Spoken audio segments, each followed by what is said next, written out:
De l'humilité.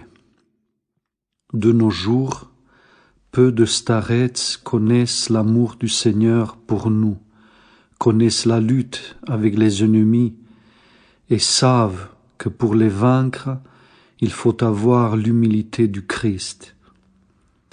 Le Seigneur aime à tel point l'homme qu'il lui accorde les dons du Saint-Esprit.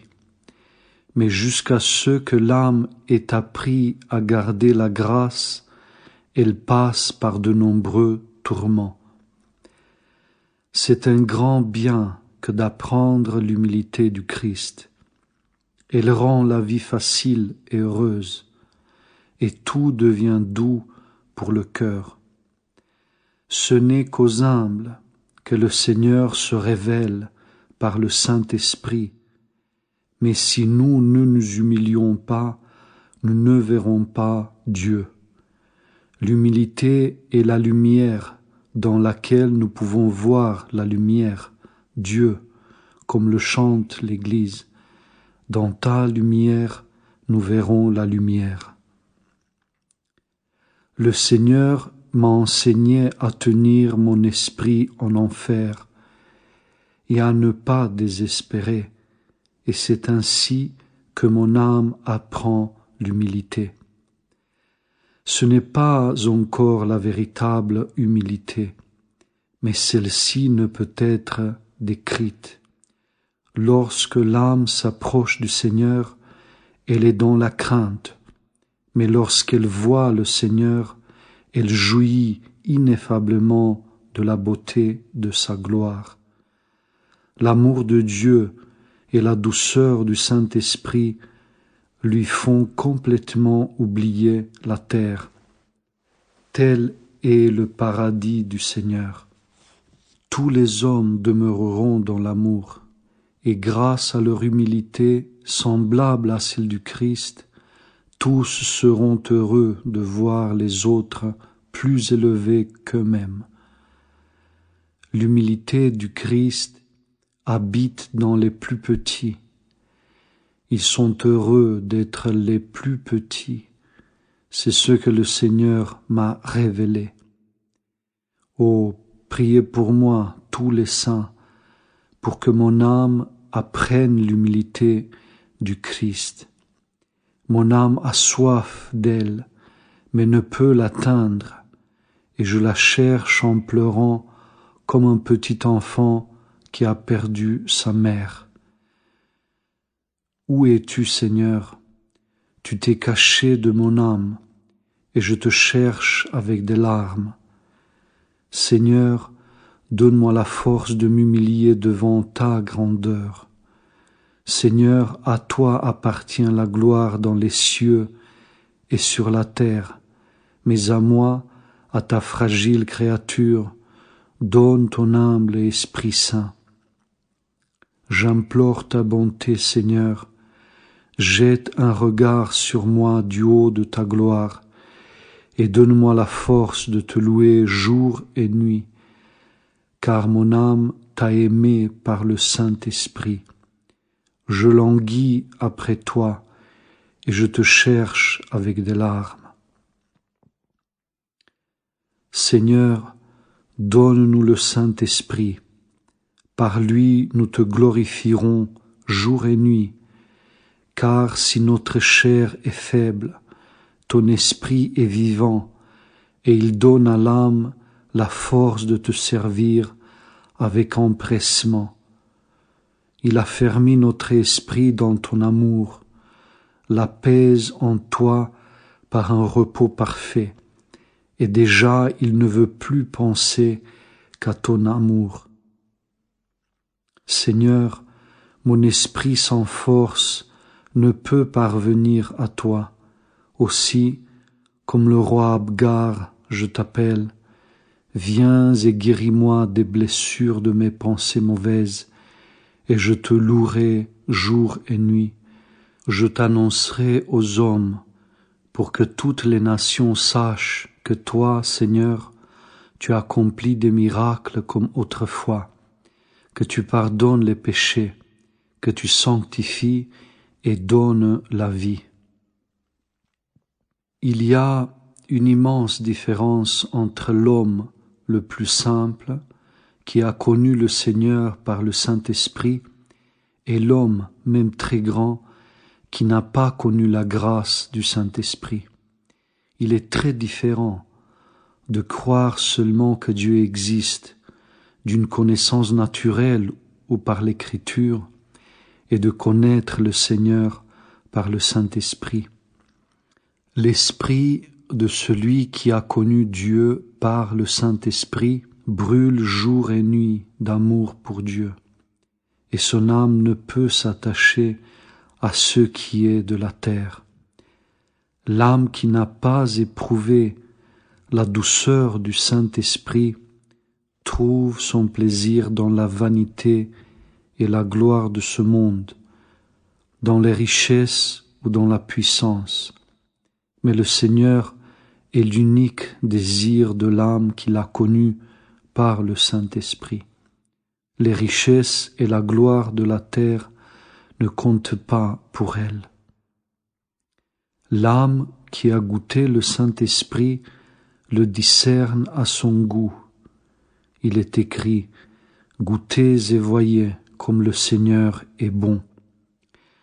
David puisait sa connaissance dans l'expérience, et jusqu'à maintenant, le Seigneur donne à ses serviteurs de connaître son amour par expérience, et il les enseignera jusqu'à la consommation des siècles. Celui qui a connu Dieu par le Saint-Esprit a appris de lui l'humilité. Il ressemble à son Maître, le Christ, Fils de Dieu. Il est devenu semblable à lui.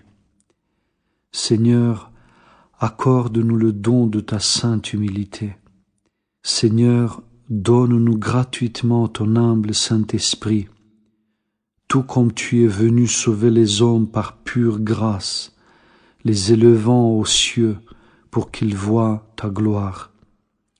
Ô humilité du Christ, je te connais, mais ne puis t'atteindre. Tes fruits sont doux, car ils ne sont pas de la terre. Que faut-il faire pour avoir la paix dans l'âme et dans le corps? Pour cela, il faut aimer tous les hommes comme soi-même et être à toute heure prêt à mourir. Quand l'âme se souvient de la mort, elle devient humble, se livre tout entière à la volonté de Dieu et désire être en paix avec tous et aimer tous les hommes. Quand la paix du Christ entre dans une âme, elle est joyeuse d'être assise comme Job sur un fumier et de voir les autres dans la gloire. Alors l'âme est heureuse d'être pire que tous. Le mystère de cette humilité du Christ est grand, et il n'est pas possible de le faire comprendre aux autres. Par amour, l'âme souhaite pour chaque homme plus de bien que pour elle-même, et elle se réjouit lorsqu'elle voit les autres dans une meilleure situation qu'elle-même, mais elle s'afflige lorsqu'elle les voit souffrir.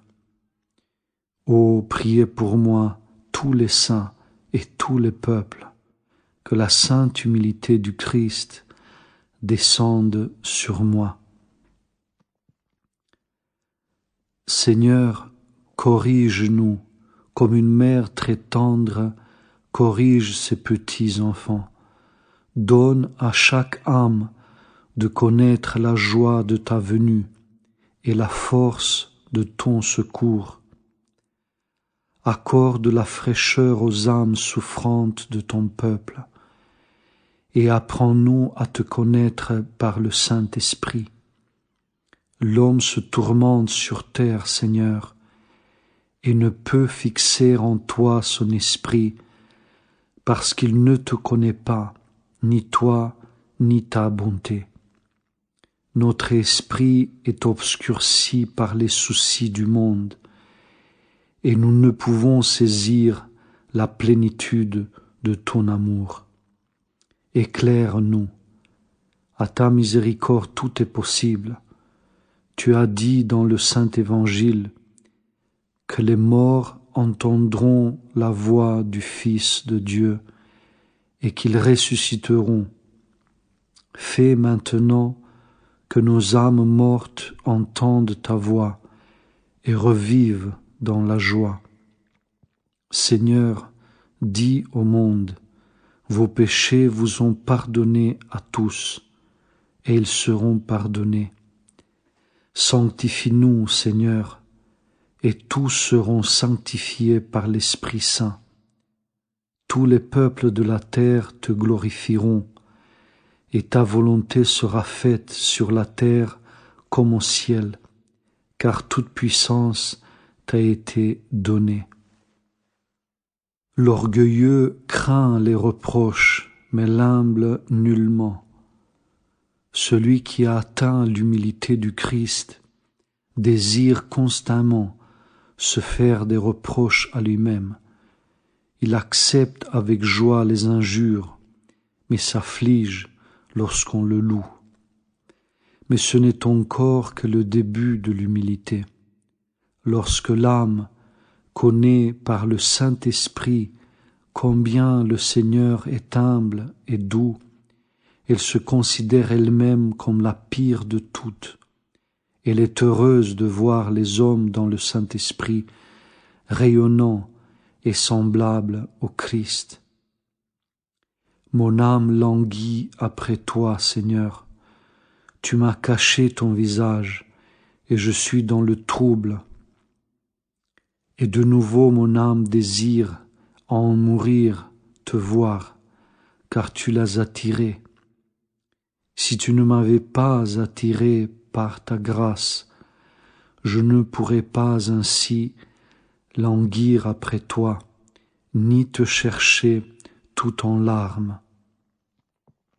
Celui qui n'a pas connu et qui n'a pas perdu, comment chercherait-il et que chercherait-il? Vivant dans le monde, je pensais à toi, mais pas continuellement. Maintenant, mon esprit brûle jusqu'aux larmes du désir de te voir, ô toi, ma lumière. Tu m'as instruit par ta miséricorde. Tu t'es caché de moi pour que mon âme apprenne l'humilité, car sans humilité, on ne peut pas garder la grâce, et un lourd abattement s'empare de l'âme.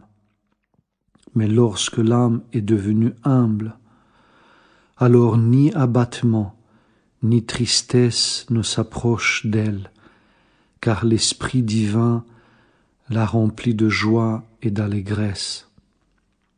J'ai pitié de ces hommes malheureux qui ne connaissent pas Dieu. Ils sont fiers parce qu'ils sont arrivés à voler. En cela, il n'y a rien d'étonnant. Les oiseaux aussi volent et ils glorifient Dieu. Mais l'homme, créature de Dieu, abandonne son Créateur. Et toi, songe un peu comment tu te tiendras devant Dieu au jugement dernier. Où pourras-tu fuir pour te cacher loin de la face de Dieu? Je prie instamment Dieu pour vous, afin que vous soyez tous sauvés, que vous soyez éternellement dans la joie avec les anges et les saints. Je vous en supplie, repentez-vous et humiliez-vous, réjouissez le Seigneur qui vous attend avec désir et tendresse. À l'âme qu'il aime, le Seigneur inspire de la compassion pour les hommes, afin qu'elle prie ardemment pour eux. Mon âme aussi est douloureuse, et je prie beaucoup pour vous. Gloire au Seigneur et à sa miséricorde, de ce qu'il se révèle à nous, ses serviteurs pécheurs, par le Saint-Esprit. L'âme le connaît mieux que son propre Père, parce que nous voyons notre Père en dehors de nous, alors que le Saint-Esprit pénètre l'âme, l'intelligence et le corps. Il y a bien de degrés d'humilité. L'un est obéissant et se fait de reproches à lui-même en toutes choses. Cela, c'est de l'humilité. Un autre se repent de ses péchés et se considère comme un misérable devant Dieu. Cela, c'est aussi de l'humilité. Mais autre est l'humilité de celui qui a connu le Seigneur par le Saint-Esprit.